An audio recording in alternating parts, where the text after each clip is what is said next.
Olá, famílias! Esse é mais um podcast Mãe Também Pode. Esse podcast tem o intuito de trazer conversa, clareza e informação sobre temas que ainda são pouco falados na maternidade, para mostrar que a mãe, além de mãe, pode ser filha, esposa, amiga, empresária, executiva, mas principalmente feliz. Aqui a gente quer mostrar que a mãe também pode, o que ela quiser. E hoje, depois de tantas conversas bacanas com mulheres incríveis, a gente vai mudar um pouquinho o ângulo.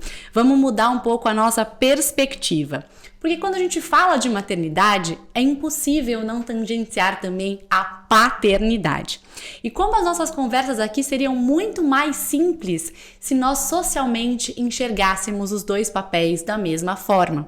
E que bom que isso está mudando cada vez mais. Pais mais conscientes do seu papel, da sua responsabilidade e da sua presença. Eu acho que eu posso dizer a sociedade como um todo, né? E para falar sobre isso, eu recebo hoje o Felipe Pontual, idealizador do perfil Sonhei em Ser Pai.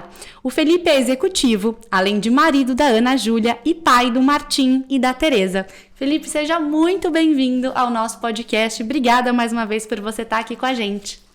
Tati, obrigado, eu que agradeço. Estou muito feliz de estar aqui, de ser o primeiro, né? De talvez abrir uma porta aí para outros pais, para outros homens estarem aqui também mergulhando nesse mundo. Então, estou super feliz, muito prazer em estar aqui falando contigo. Muito obrigada. É o nosso desejo também, né? Que a gente seja palco aqui, seja voz para as mamães e também para os nossos papais. Eu queria que você começasse um pouquinho contando sobre como é que foi esse seu processo, né? De se tornar pai. Porque é muito comum, a gente está muito acostumado em ouvir mulheres falando, né? Que sonham em ser mãe. E o seu perfil chama Sonhei em Ser Pai. Como é que foi um pouquinho desse sonho? Sim, cara, é engraçado assim, mas eu sempre quis ser pai mesmo, assim, desde moleque, quando eu era jovem, assim, eu falava que eu queria ser pai, que o sonho da minha vida era ser pai, e eu imaginava que eu ia ser pai muito mais jovem, né, quando meu pai é jovem, e eu tinha essa questão quando eu era mais novo de, putz, eu vou ser pai novo e super jovem com os meus filhos, e aí quando você chega na hora, você vê que não é tão simples, né? Sim, tô passando por esse momento também, você vê como é que é. E ainda mais hoje em dia que, de fato, a maternidade e a paternidade tem vindo com uma idade mais avançada. E acabei sendo pai com 30 anos, então assim, beleza, a gente também, os 30 são os novos, sei lá. Sim, os novos 20, vai. Então, eu já estava há bastante tempo com a Ana Júlia, uma companheira juntos já desde a faculdade. E é engraçado porque ela não tinha esse sonho, ela sempre fala, ela nunca sonhou em ser mãe. E foi aos poucos, né, brotando desejo e integrando essas vontades. E, de fato, quando a gente engravidou pela primeira vez, do Martim, a gente mergulhou muito forte no mundo da parentalidade, assim, sabe? Esses temas que a gente nunca ouve falar sobre, que a gente cresce sem falar sobre, e quando chega a nossa hora você fica lá perdido. Falar sobre gestação, falar sobre parto, falar sobre amamentação, falar sobre primeira infância, tudo isso. É um mundo novo, né? A gente não conhece nada disso, né? Até então. A gente então. não fala sobre, não escuta sobre, uma série de tabus. E a gente, quando se deparou com isso a primeira vez, com a própria gestação, positivo. A gente mergulhou, assim, lendo, rodas de conversa, procurando lugares que a gente pudesse conhecer outras pessoas vivendo esses processos e tal. E, foi uma paixão, assim. Foi a época que eu comecei a querer falar sobre. E aí falei, é isso, não tem paz, né? Ela de primeira, quando eu fui ver, tinha achado várias mães produzindo conteúdos interessantes, várias mulheres, e pais eram pouquíssimos, a gente Onde contava é que eu nas acho mãos. essa referência, né? Exatamente. E eu falei, vou criar um aqui, né? Gostava de falar, gostava de escrever, vou criar criei um blog na época, eu sonhei ser pai, e... Cara, e assim... muito feliz assim desde o começo, porque principalmente quando eu via quando você vê que você está falando, que existe uma audiência ali que quer, que precisa falar sobre, às vezes também não tem refúgio, não tem lugar, né, seguro para poder falar, acaba sendo uma audiência majoritariamente feminina, então as mães se envolvem, se engajam também, muito mais. Também mesmo no seu caso, Sonhei em Ser Pai, acaba sendo uma audiência feminina. Também. Mas eu fico super feliz quando eu vejo que dá uma balanceada, quando dá uma equilibrada. Eu vejo muito homem interagindo e é muito louco porque eu não sou, né, não tenho um perfil gigante, não tenho uma audiência muito grande, mas que tem um engajamento muito legal. E quando aparece uma molecada, assim, homens de várias idades, mas até novos, quando eu vejo que eu não conheço, me seguindo, interagindo, respondendo uma história ali, eu falo, caramba. E aí começa a imaginar, né? Será que essa pessoa está vivendo, descobriu uma gravidez, ou está vivendo uma fase?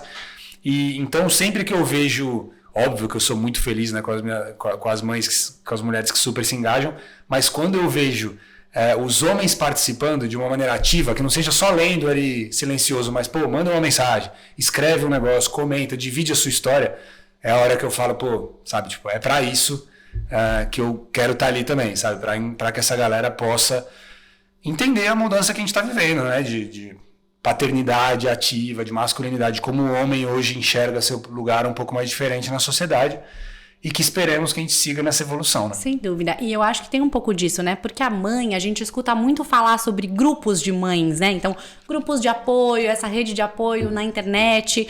O pai ainda não tem muito esse lugar, né? Eu acho que vocês ainda também estão construindo esse espaço de conversa aberta, né? Super, super. Eu, assim, quando você começa a falar, você começa a conhecer outras pessoas que estão ali no mesmo barco, né? E desde então, isso foi há 6 anos mais ou menos, eu comecei a conhecer outros homens que estavam ali propondo discussões, propondo debates, participar de eventos. Então, tive a oportunidade de participar de vários eventos falando sobre parentalidade, sobre paternidade, sobre masculinidade. E aí você vai conhecendo. Existem rodas de conversa de homens, grupos de encontro e tal, mas são, enfim, é uma parcela muito pequena, né, que tem acesso, que conhece, que ouve falar. Então, a gente tenta sempre dar uma estimulada nisso, até no nosso dia a dia entre amigos, né? Acho que hoje a gente vive uma fase do homem assim na sociedade que é muito desafiadora, dois sentidos, né? No primeiro, de quebrar um monte de paradigma que a gente cresceu, né? Aprendendo aqui e colocando na nossa cabeça. Crenças, né? Que a gente já cresce. Exatamente, já cresce meio formado nesses estereótipos. E o segundo é de como você começa a levar isso na prática para o seu grupo de convivência, para os seus amigos. Então, como esses aprendizados você tem, né? Se você é um homem que gosta de falar sobre essas coisas, que entende um pouco mais a diferença agora, né? A importância de você pensar na diversidade, de você respeitar e se colocar como numa maneira muito mais consciente em relação, enfim, a várias partes da sociedade aí. O desafio hoje, eu acho que desse homem é como levar isso para os amigos, né? Porque, pô, legal, eu tô aprendendo pra caramba a ser um homem menos machista, mas como que eu levo isso para os meus amigos, como que eu cobro meus amigos, né? Quando eu vejo uma situação. Isso é super desafiador, né, pra gente, assim, pra todo mundo. Então eu acho que aos poucos a gente está dando uns passos aí importantes. Sem dúvida. E eu queria te perguntar como é que você vê a importância, por que a gente precisa falar de paternidade em 2023? Olha, eu acho que a gente precisa porque aí existe uma necessidade gritante de quase uma reparação histórica, né? Tipo, não é... Pelo contrário, não é comum. É comum você ouvir histórias de gente que não teve um pai presente, de gente que não teve um pai, né? A gente tem números no Brasil que são absurdamente gritantes de crianças sem um pai registrado ou sem um pai no convívio familiar, etc. Então eu acho que o nosso papel enquanto pais, enquanto homens, é justamente quebrar isso, assim, quebrar. Sabe, a velha discussão que a gente está vivendo em várias pautas. Puta, não é porque sempre foi assim que a gente tem que continuar errando. Sem dúvida. Muito da briga é a gente mostrar, ter acordado, né? Acordar, mas mostrar que acordou na prática de como a gente muda daqui para frente. Então, não adianta a gente também querer fazer sozinho, só na minha casa eu ser essa pessoa, e no resto da minha vida eu não conseguir exercê-la. Assim. Então, eu acho que a gente tem que estimular mesmo, a gente tem que quebrar um pouco. Para a gente ter um movimento, a gente tem que forçar um pouco o movimento. Então, a gente precisa de homens, pais ou não, mas acho que é a masculinidade como um todo, que puxem mesmo esse movimento, de não aceitar mais, sabe? Tipo, de não aceitar posturas que não dá mais para aceitar. De falar, cara, não cabe mais hoje em dia, a sociedade precisa dessa mudança, e aí quando a gente vai para a paternidade, é a história de criar uma geração que saiba o que é ter um pai presente, que saiba o que é ter a figura paterna não só como o pai, né, que sei lá, que manda, ou que assusta, ou que dá ordem, ou que banca. Aquele estereótipo de governante, né? Exato, pelo contrário, mas que é uma figura como a mãe, que, óbvio, cada um tem as suas peculiaridades e as suas partes mais únicas, mas que é uma figura que faz parte ali da orientação de vida, né? Tipo, de novo, eu até brinco assim, que hoje a gente ainda não sabe os efeitos, né, do que isso vai trazer para as crianças de hoje em dia, para a nova geração que já está tendo um pouco dessa vivência em algumas partes da sociedade, claro. Mas, eu acho que é visivelmente super positivo, assim, sabe? Tipo, você ter uma presença numa primeira infância, na infância como um todo, ser um pai muito além do que ser esse papel distante, sabe? Sim, hoje eu ouvi uma frase que eu fiquei até meio chocada, que uma mãe falou pra mim, né? Mãe é mãe e pai é tio. Aí na hora eu ouvi e falei, né, até estranhei. Aí depois eu fui parar pra refletir, eu falei, cara, e é verdade em muitas famílias ainda, né? Sim. Infelizmente. Então é muito importante a gente falar sobre isso, né? Desse papel ativo, né, dos pais. Eu queria um pouquinho da tua visão de quem tá vivendo, né? Um pouco desse movimento também, de se a gente de fato tá evoluindo, né? Se a gente tá despertando pais mais conscientes nesse sentido também. Eu acredito muito que sim, tá? A gente vê cada vez mais. Claro que, né, às vezes você tem consciência da bolha que a gente vive, às vezes, mas você vê, você ouve, você vê referências, se você precisa, é o que eu falei, se você precisa de referências, você procura redes sociais, internet, você vê pessoas produzindo conteúdos bons, falando sobre isso, falando sobre essa importância.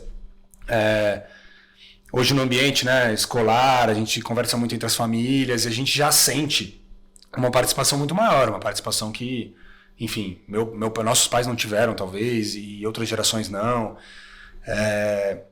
Um ponto que eu acho que, né, também até extrapola um pouco a questão só da relação familiar aí, mas as discussões sobre licença paternidade, sabe, sobre como o resto da sociedade vê isso, porque a gente está tentando mudar, mas o resto tem que ir acompanhando, né? É tão sensível, né? Quando a gente fala que uma mulher tem 4 meses e um pai tem 5 dias, gente. 5 dias para uma mãe que passou por uma cesárea, né? Que hoje é muito comum ainda no Brasil, né? Sim. Uma grande parcela. Você não está conseguindo ainda mal se movimentar, né? Depois de passar por uma cirurgia. Então, eu sou super defensora dessa pauta de uma licença paternidade mais igualitária também, né? Para que essa participação de fato possa ser mais ativa, né? Sim, eu também, assim, é uma pauta que eu gosto muito de falar. E eu lembrei porque você falou essa história não, que o pai é tio, né? Porque o mais louco, quando você vê pesquisas sobre a licença paternidade estendida e tal, você vê muitas mulheres falando que não sou a favor porque, não sei o quê, dá 4 meses de férias pro pai, pro meu marido, etc. Porque, de fato, a gente não está pronto. Sabe, quando a gente... E aí, são passos, né? Cada hora você precisa dar um passo do tamanho certo. Porque, a partir do momento que você consegue essa extensão, ou consegue um benefício maior, você tem que educar, porque, de fato, não dá. Né? São anos vivendo de uma maneira e, do nada, você quer cobrar que esse pai saiba que ele vai ter 4 meses, mas são 4 meses de... Cara, não é só colocar o pai em casa, né? Exato, como é que ele atua, como é que ele apoia, né? Exato. E essa parte, cara, né, depois que... Quando você vê uma criança de 5 dias, ou que sejam 20 dias, ou que seja 2 meses, cara, é um recém-nascido. O ser humano, quando nasce, é um ser... 100% dependente 100% dependente. É muito difícil, tipo, a balança, por mais que você estenda, por mais que você faça tudo, a balança ainda vai estar muito mais pesada pro lado da mãe, sempre, né, na carga completa ali.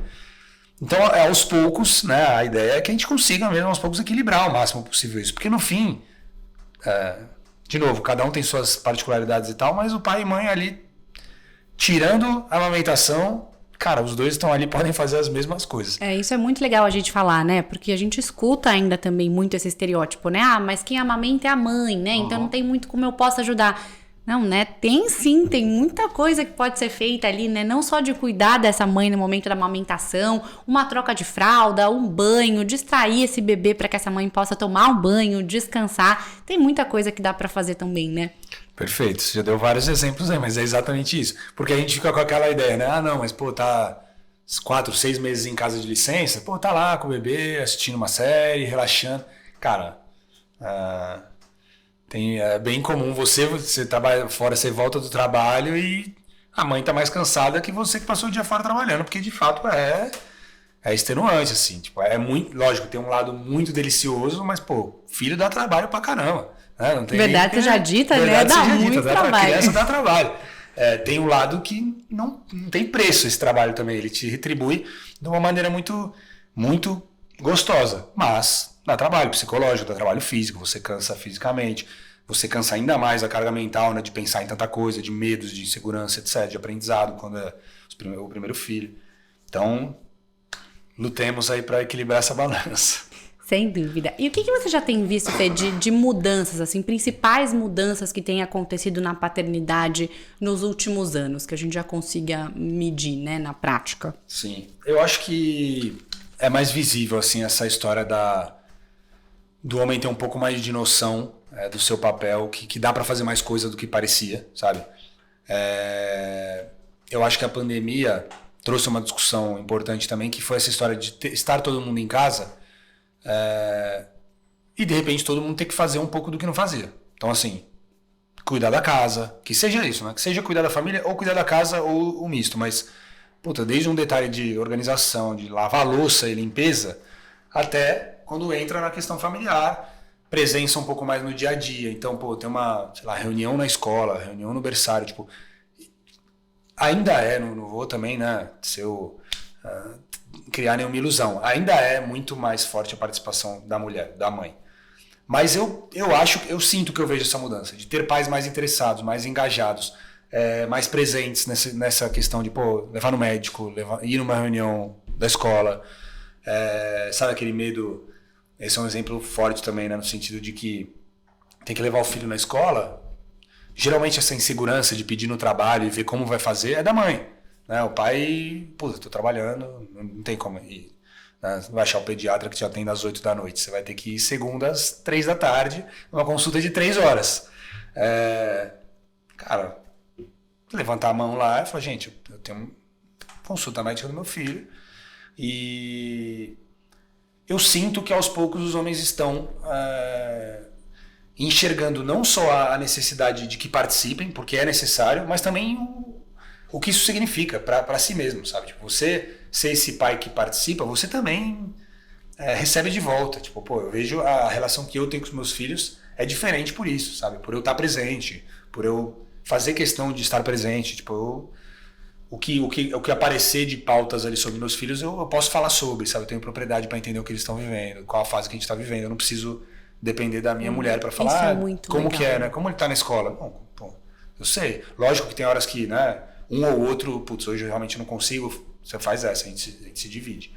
Mas... É um time mesmo, né? É um time, né? O volume vai aumentando de funções e responsabilidades, que tem uma hora que você tem que se dividir mesmo.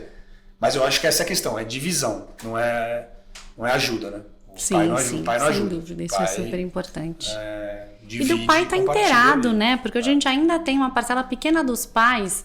E claro, né, gente, aqui vamos deixar bem claro que é aquilo que funciona para cada casal, para cada família, o acordo de cada casal, né? Porque a gente fala, poxa, eu cuido mais dessa área, você cuida dessa área. Então, acho que é muito o acordo de cada família, né? Aqui a ideia não é impor um modelo, um modelo ideal. Mas é muito bacana quando a gente vê pais que são inteirados das vidas dos filhos, né? Então, inteirados, assim, qual o tamanho de roupa, né, que aquela criança está usando naquela fase? Sim. Qual que é a comida preferida do seu filho? Qual é o antibiótico que ele está tomando naquele momento? Porque é muito comum a gente ver, né, quando surge uma pergunta como essa, um olhar para a mãe, né, para que ela responda. Total. Então, é muito legal quando a gente vê o pai que está de fato participando ali de todos os detalhes da vida desse filho, né? Sim.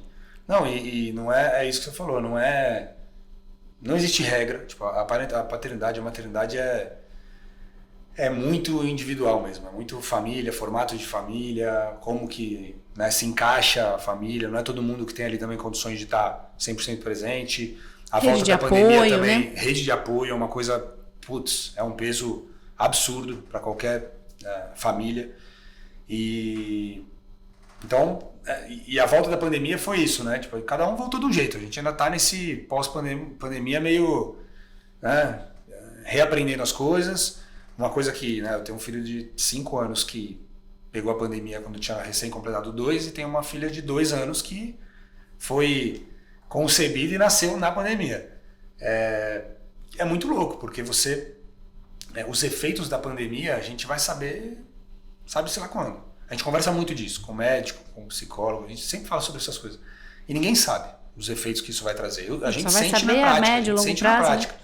Vejo no meu filho, tipo, tem coisas ali que você olha e fala, é muito claro, sabe, de mudanças pandêmicas que rolam numa criança. Assim como a gente, todo mundo foi afetado de uma maneira... Não tem como você sair igual, né, exato, da outra ponta. Exato. Então, é muita coisa, assim. E aí, a gente não não existe impor nada, e 2, não existe nenhuma mil maravilhas, né? Tipo, a gente fala, é o que você falou, a vida do Instagram, ela geralmente pende a ser maravilhosa, mas, pô, é trampo, é dor de cabeça pra caramba. Mesmo em famílias, eu vivo numa família que a gente tenta ter essa consciência, que eu tento aprender cada vez mais nessas pautas e tal, mas mesmo assim, pô, os dois estando presentes, a gente tendo uma rede de apoio, pô, privilegiada pra caramba, pô, é treta, é cansativo pra caramba, é briga pra caramba, né? A gente, pô, é um trabalho diário aí de família, de ir aprendendo junto, de ir aceitando as coisas juntos, de ir renovando as coisas, de ir aprendendo, porque essa carga mental, essa parte mental psicológica desse aprendizado é custosa, né? Muito dura, assim, não é fácil você criar, né, novos seres aí no mundo do jeito que a gente acredita que é, né? Criar bons seres para o mundo. Então, é um desafio, enfim, interessante. E a culpa? Pai também tem culpa? Porque a gente sempre fala muito da culpa da mãe, né? Nessa mãe nasce a culpa. Cara, o pai tem culpa, mas eu acho que ainda é muito longe da culpa da mãe, assim.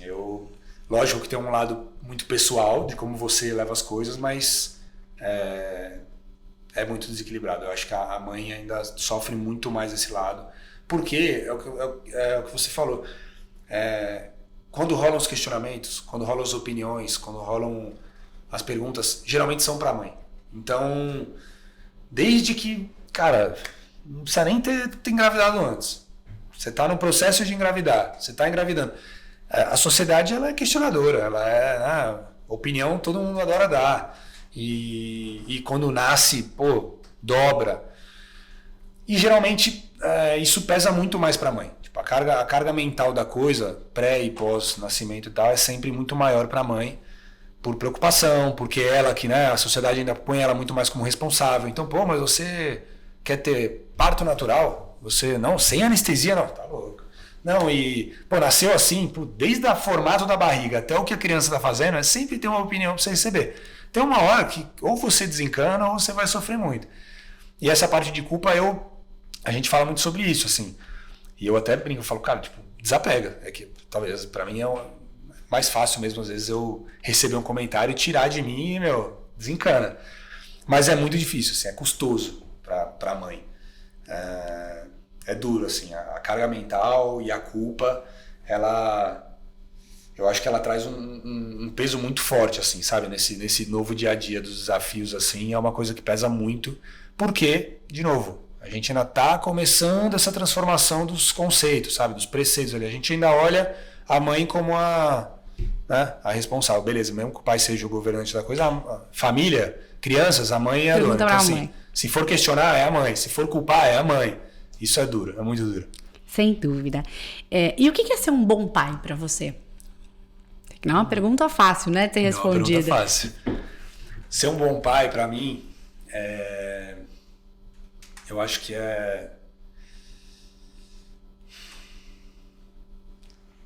eu quero, né? Meu objetivo, assim, é deixar para os meus filhos referências, cara, positivas de ser humano mesmo, sabe? Eu acho que é você conseguir passar para os seus filhos valores, tipo, caráter, no sentido de, pô, essa é um clichê que é muito clichê, mas eu adoro. Que, óbvio que a gente briga muito para deixar um mundo melhor para os filhos, mas depois você vira pai, você deixar filhos melhores para o mundo. E eu acredito muito nisso. Tipo, eu quero, né, quando eu estiver lá na minha velhice, quase morrendo, eu quero olhar para os meus filhos e sabe, bater aquele orgulho de eu falar, caramba, velho, conseguimos, porque deu trabalho, mas conseguimos criar pessoas boas para esse mundo, porque hoje o nosso mundo precisa de boas pessoas, a gente precisa de bons exemplos, a gente precisa de bons valores, a gente precisa de bons de gente que olhe para frente para corrigir mesmo o que a gente deixou de lado há muito tempo. A gente é uma sociedade que a gente agora está acordando para um monte de coisa, seja o lado meio ambiente, seja o lado respeito, sabe? Respeito. A gente construiu uma sociedade sem respeito, né? Excluindo pessoas. E hoje a gente acordou para falar, pô, gente, peraí, vamos voltar a abraçar essa galera, a acolher todo mundo, a entender que todo mundo é igual. Então, meus filhos, né, eu acho que a gente tem o privilégio de, desde cedo, poder criá-los em um ambiente diverso, em um ambiente de respeito total, em um ambiente de consciência, seja ambiental, consciência humana, consciência... E eu espero que aos poucos a sociedade vá se transformando nesse sentido, de educação, de saúde, de buscar esse futuro um pouco mais saudável, em todos os sentidos. Então eu, como pai, eu quero ser essa referência para eles de pessoa que acredita nisso, de que passou para eles isso não de uma maneira imposta, positiva, né? Mas sim, sei lá, pelo exemplo ou pelo amor, sabe? Eu tento criar meus filhos à base de todo o amor do mundo. Não é fácil, sabe? Aquela paternidade ativa, disciplina, paz positiva, de você acolher, de você não brigar, e de você sempre, né, mostrar o acolhimento, mostrar carinho, mostrar amor. Não é fácil. Até porque somos humanos, né? Exato, A gente não vive só o papel da parentalidade, né? Você tem o trabalho, você tem o chefe, você tem tudo que está acontecendo ali também, né? Exatamente. Mas eu acho que, apesar de tudo isso, a gente, no fim do dia, a gente está ali para ensinar o amor. Tipo, não tem nenhum valor, não tem nenhum sentimento, acho que, no mundo que abrange mais coisa positiva do que você fazer as coisas com amor, do que você acreditar no amor e tal. Então, eu espero que... E para mim, enfim, né, objetivamente, ser um bom pai é passar para eles essas referências, que eles possam crescer orgulhosos, né, e cientes do aprendizado. Eu não vou botar eles, né, não vamos... O caminho é deles, o filho é do mundo, né? Eu sou uma pessoa que provavelmente vai sofrer muito ao longo do tempo, quando os filhos começarem a voar para o mundo, mas eles estão aí para isso. E no fim a gente só dá um empurrãozinho, a gente mostra o caminho, exato, né? O caminho é deles. Então é isso. Muito lindo. Acho que o amor é o melhor legado, né, que a gente pode deixar para os filhos e para o mundo, sem dúvida. E acho que você já trouxe um pouco disso, mas uma coisa que eu também enxergo como muito importante, acho que na parentalidade como um todo, é a presença, né? Como é difícil hoje a gente estar presente no que a gente está fazendo. E não é presente corpo físico, né? Sim. É presente de atenção também, porque também não é pouco comum a gente ver, às vezes, os pais ali. E, obviamente, né, gente, de novo, cada caso é um caso, a gente sabe que muitas vezes o trabalho tá ali acontecendo, não é para viver também no mundo utópico, né? Mas a gente, às vezes, tá ali, mas não tá, né? Tá no celular, tá pensando na reunião, tá pensando em outra coisa. Então, como é importante, mesmo que pouco tempo, um tempo de qualidade com os filhos, né? Como é que você tem praticado um pouco disso em casa? Cara, Tati, isso é muito forte mesmo, porque, de novo, não tem fórmula mágica, não é fácil. Eu hoje de manhã tava... minha filha acordou mais cedo hoje, pulou da cama, daí saí com ela da cama, fui pra sala brincar. E é normal, quando você vai ver, isso era, sei lá, antes das 8, ela brincando, empolgadona na massinha, não sei o quê. Nem a hora de trabalhar, nem nada. Quando você foi ver, tava no celular, lendo coisa já do trabalho, já meio sofrendo do trabalho.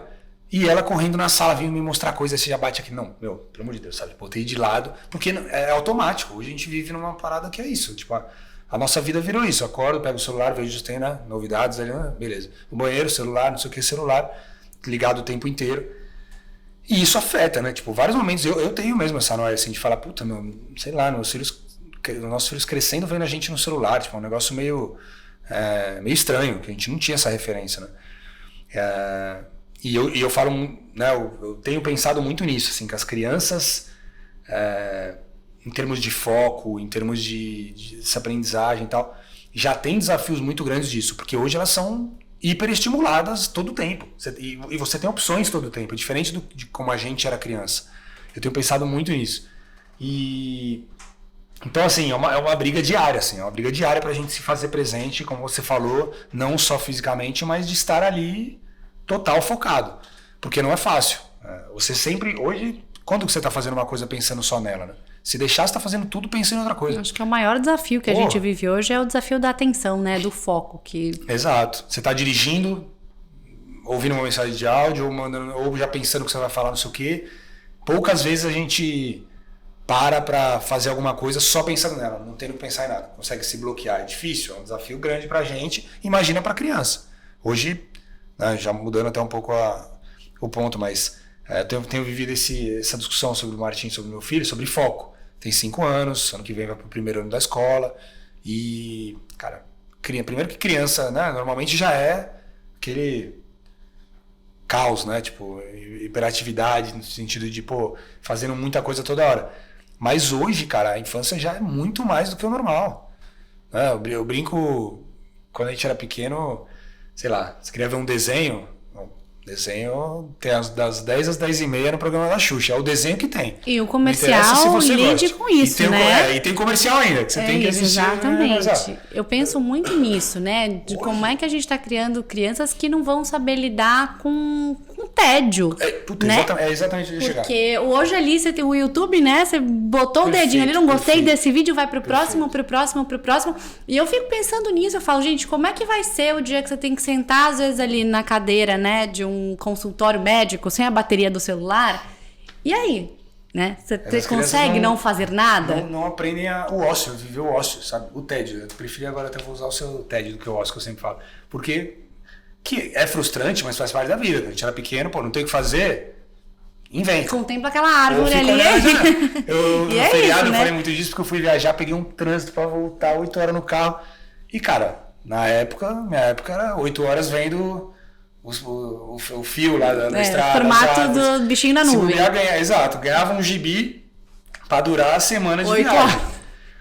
Hoje, ou é tela... Ou, sei lá, você não consegue. E a gente, né? Acho que é um pouco da questão da culpa. A gente também se coloca nesse papel, né? De que a gente precisa entreter o filho 24 horas por dia. E é muito legal a gente falar isso, porque tem um momento também que esse também não é o papel dos pais, né? Que a gente também tem que deixar as crianças serem criativas ou viverem um pouco desse ócio também, né? Sim. Esse é um lado que pra mim ainda, tipo, cara, não dá nem pra imaginar o que vai ser, né? Porque acho que tende a piorar. Mas... Pra gente, né? Se a gente que cresceu assim hoje sofre pra equilibrar tudo isso, pra ter celular, pra ter tecnologia, pra se fazer presente, imagina pra criançada que tá crescendo desde 1 ano de idade já assim, né? Com opções pra fazer. Não, se não tem esse, tem outro. Opções infinitas de lazer todo o tempo, né? E Fê, eu queria te perguntar, eu acho que você já falou um pouco disso, mas dá pra ser o 50-50 que a gente fala entre pai e mãe? Como que você e a Ana Júlia se dividem em casa? Como é que vocês organizam essa rotina de vocês? Eu acho que dá pra ser, a gente ainda não consegue ser, eu acho que ainda é desequilibrado, né? Sendo bem realista. Como eu até falei brincando, mas quando a criança nasce, quando tá ali na primeira infância, cara, de fato, assim, né? Lógico que pelo tempo que a mãe passa com o bebê, acaba assumindo muito mais responsabilidades, mas na prática, a única coisa que o homem não pode fazer é amamentar. Isso se a mãe tá amamentando no peito, claro, se não tiver, o homem também pode...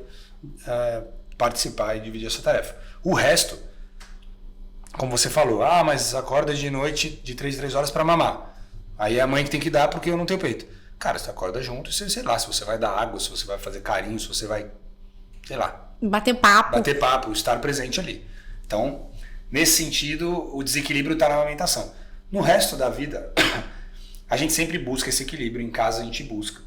É óbvio que a gente sempre acha que a gente está desequilibrado, né? Porque a gente vive um mundo de relacionamentos, tem cobranças, a gente conversa sobre isso e tal. E não é só filho, porque é filho, é escola, é casa, é cachorro, é trabalho e tal. Tem muita coisa envolvida. É meio que aquele negócio, né? Cada um faz as tarefas que ninguém vê. Tem uma parte das tarefas que você faz e ninguém vê. Tem a parte que todo mundo vê. E ainda assim você acha que está fazendo mais que o outro.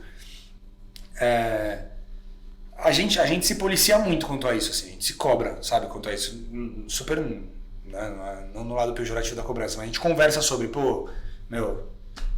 consulta, precisa lembrar de marcar consulta das crianças, sabe, sei lá, de quanto tempo tem que ir no médico, reunião da escola, material escolar quando chega no começo do ano, são coisas que são temas, assim, que entram na conta, você fala, às vezes você mesmo acha que você está mais ocupado com outra coisa e deixa isso de lado. Eu me coloco nesse lugar, assim, de várias vezes, fala, vacilei nisso aqui faz tempo que eu não vejo isso, sabe? Beleza, eu vou na consulta médica, mas não sou eu nunca que marco, sabe? São detalhes, assim, porque você já fala que tá suficiente. Eu levo na escola, fui no médico, e aí? Não, sim, mas, quem marcou o médico, quem percebeu que precisava marcar o médico, quem pensou no material para ele poder ir para a escola, uniforme, etc., foi a mãe. Então é sempre no detalhe que está esse equilíbrio. É difícil. É difícil você conseguir manter um 50-50. Mas a gente tenta, de novo, manter essa balança equilibrada. Vão ter momentos que, por causa do trabalho, por causa de outros fatores externos, vai pesar, né? Aí vão ter um período que alguém está mais ferrado no trabalho. E tudo bem também, né? Porque eu acho que faz parte dessa parceria, né? Não dá pra ser... Outro dia eu ouvi também um termo que eu gostei muito. que equilíbrio é quando a gente diz que as coisas têm exatamente o mesmo peso. E não necessariamente elas vão ter, né? Todo o tempo. Então, acho que a gente tá falando mais de uma harmonia, né? Que na média ali todo mundo consegue ajudar e segurar as pontas um pro outro, do que de fato do equilíbrio ali que tem que estar na mesma balança, né? Porque a gente sabe que a vida não é exatamente assim todos os dias, né? Perfeito. E Fê, queria que você faça um pouquinho também como é que os filhos mudaram a relação de vocês como casal, porque eu acho que também a gente pode trazer aqui alguns insights também para nossa audiência. Como que vocês cuidam do relacionamento de vocês, casal, e da comunicação de vocês depois dos filhos? Esse é um baita desafio também, sabe? Tipo, a gente sempre achou que teve claro essa história de não, pô, a gente vai virar pai, vai virar mãe, mas a gente é, antes de tudo, um casal que a gente precisa se valorizar e manter esse lado, né? Quando começam as coisas, quando começa ali a montanha-russa, né, da parentalidade, é difícil, porque o foco vai todo para os filhos, né, para a criança, você perde um pouco o foco em si e no casal. Então é um trabalho de dia a dia, assim, porque tem uma hora que se você deixar, você entra no automático ali, sabe? De rotina, loucura da família. Então, tarefas crianças, chega à noite, dorme mal, ou criança dorme junto, acaba perdendo a rotina, né? Tipo, a intimidade do casal, e tá sempre cansado, tá sempre estressado. Tipo, é um automático muito natural de você chegar. E tem uma hora que você vai chegar mesmo. Então, tipo assim, o ponto é que como você vai lidar com isso, como você vai diminuir os impactos disso, né? Ter consciência que aquilo ali é passageiro. Uma coisa que é real, cara, eu acredito nisso, tudo passa, tipo, em relação aos filhos também. É um mantra, né? Da parentalidade. É um mantra. Em relação aos filhos também, seja nessa parte, sei lá, pô, filho com mania, fazendo coisa, sabe, uma coisa que você não sabe de onde veio, faz uma coisa feia, que fala, de onde você tá tirando? Cara, vai passar. Parece que não, parece que a criança vai ser assim para sempre. Não, vai passar. E essa parte também, a parte difícil da coisa vai passar. Esses dias eu estava lendo um estudo, eu não vou lembrar os números, mas era falando quanto tempo em média demora para o casal conseguir ter a sua vida de casal pós-filhos, pós-primeiro filho e pós-segundo filho. Cara, não tem regra, né? Acho que era uma pesquisa que pegava vários exemplos aí. Mas, de fato, tem um momento ali que quando você põe a cabeça para fora, assim, sabe? Você fala, pô, beleza, sobrevivemos, estamos sobrevivendo, como que a gente consegue agora começar a cuidar da gente de novo, sabe? A pegar de novo e tem hora que você tem que dar uma forçada mesmo. Teve um momento que a gente mesmo em casa falou, cara, vamos... assim não tá dando, velho. A gente tá, tipo, muito em função, a gente tá muito cansado, porque é cansativo. Cada um pega num lado, né? Mas, tipo, pô, meus filhos nunca foram bons de dormir. Sempre demoraram para dormir, né? Demoraram alguns anos para dormir meia-noite. Cara, privação do sono é difícil, tipo, tem gente que sente muito e tal. E aí você começa a forçar algumas coisas para se cuidar. Então, pô, a gente botou regra, dia tal vai ser um dia nosso, velho. E aí, de novo, o privilégio de a gente ter uma rede de apoio, rede de apoio, de eu falar, pô, toda mãe, ou negociar com as avós, que toda quinta-noite, cara, precisamos que vocês fiquem com as crianças, que eu vou sair. Essa noite é nossa. E isso vai ajudando. Por mais que pareça algo, para que forçar um dia de jantar na semana? Cara, é importante. Porque isso vai virando um hábito, né? Você vai voltando a olhar para isso. Sabe, você tem aquele momento que você, no fim, você vai perceber que até as conversas são sobre os filhos. Mas você tem um momento de respiro, de falar, e aí, como foi seu dia? Como tá, sabe? Tipo, e dar aquela reclamada de trabalho e falar da vida de outras coisas. Eu tenho um casal de amigos que falava isso. Ela falou, a gente ia tomar um café no shopping, só nós dois. Ela falou, porque a gente não conseguia conversar em casa. Aí você olha e fala assim, mas como não? Ela falou, porque não, né? A dinâmica do filho ali correndo, mostrando o desenho, né? Às vezes tem ali a babá em casa, o funcionário, o pai que tá ajudando. Então, ela falava, às vezes a gente queria fugir só pra tomar um café no Starbucks. Cara, pra poder entender como é que foi seu dia. Me conta como é que tá a sua semana. Eu falei, é uma loucura, né? E manter os momentos, por menores que eles sejam, eles são importantes para compor, sabe? A gente até, um exemplo prático, assim, pô, a nossa rotina hoje de horários, ela acabou ficando meio, sabe, as crianças, a gente não é aquela família que todo mundo acorda cedo, porque criança acorda cedo e dorme cedo, pelo contrário. Até nossos filhos dormem, assim, até tarde, se deixar, dormem até 9, sei lá, 8, 9. E aí chega a noite, pô, a gente bota eles na cama, a gente tá morto. Tem horas que tudo que a gente queria era deitar na cama e dormir mais. Mas, pô, vamos assistir um negócio junto. Aí todo dia, pô, botou na cama, temos um respiro. Ou a gente come agora, ou tomar um negócio, ou vamos assistir. Ou uma série. Mas pelo menos você tá ali junto, deu uma risada, sabe? Deu uma aliviada, deu uma... Né, daquela desabafada de alguma coisa que aconteceu no dia ou não.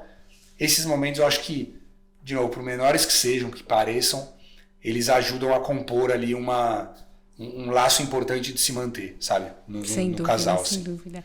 E o que você acha que foi o maior desafio da paternidade até agora? Claro que ainda, né, terão alguns, mas até agora, com a idade das crianças.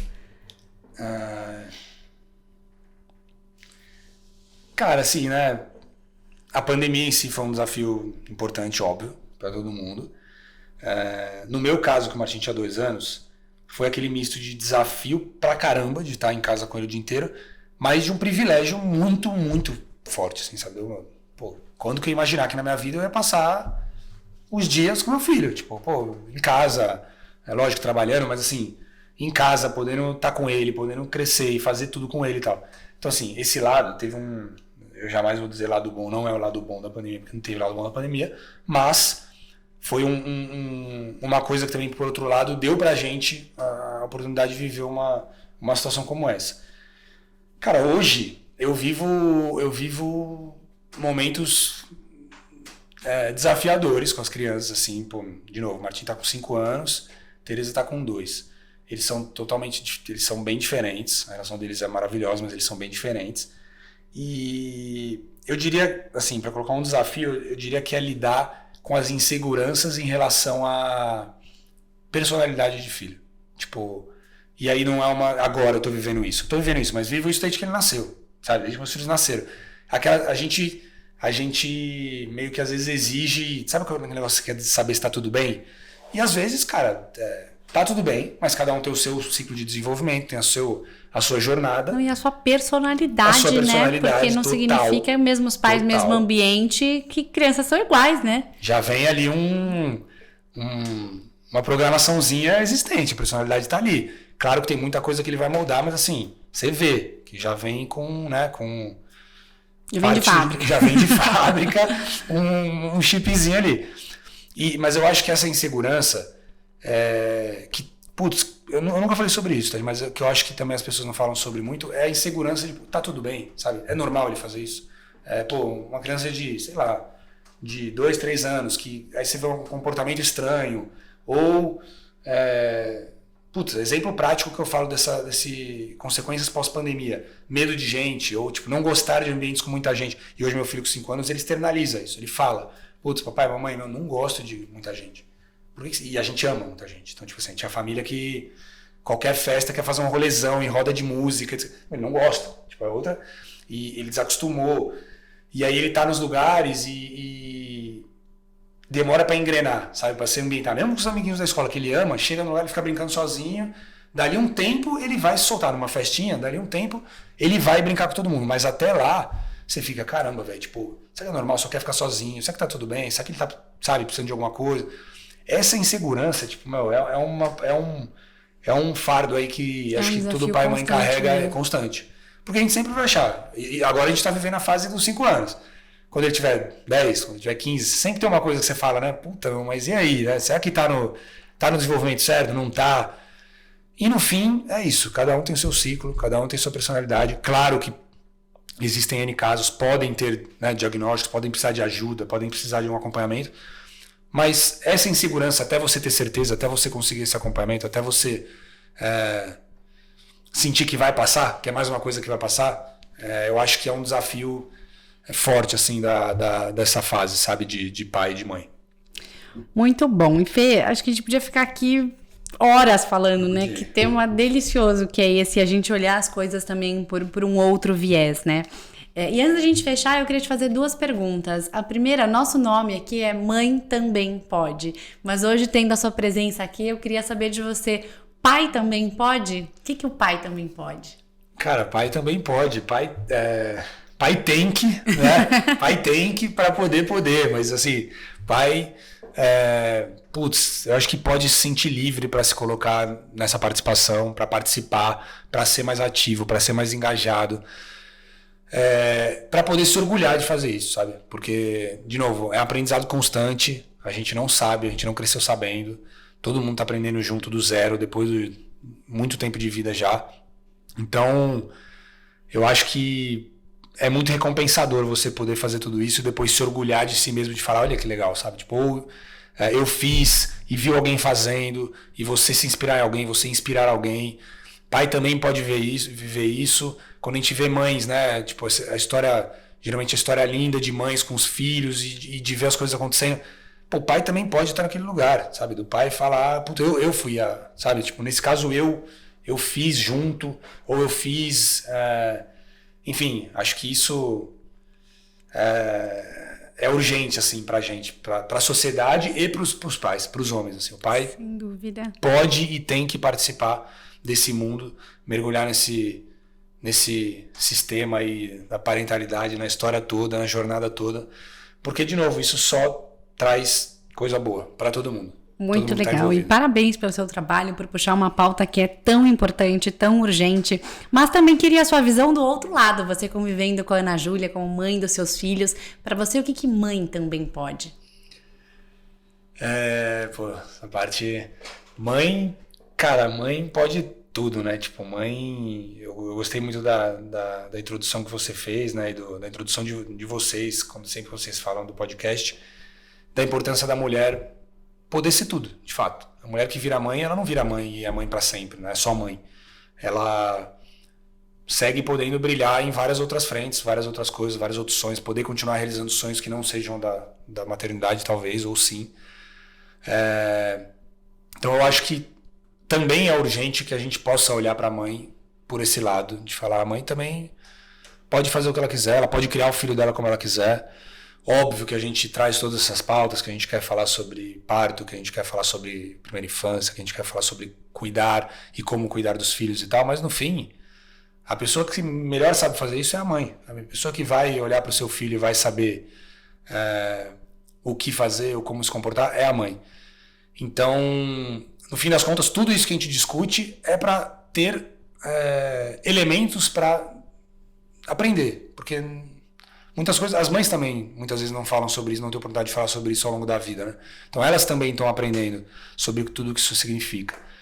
Eu tenho a sorte e o privilégio infinito de ter uma companheira do meu lado, uma mãe que é tipo, sei lá, o orgulho da nossa vida, perfeita com todas as imperfeições que qualquer mãe tem, mas por mais que todas as culpas que ela sente, toda a carga mental que ela carrega, ela consegue ser perfeita com tudo que ela carrega em volta dela.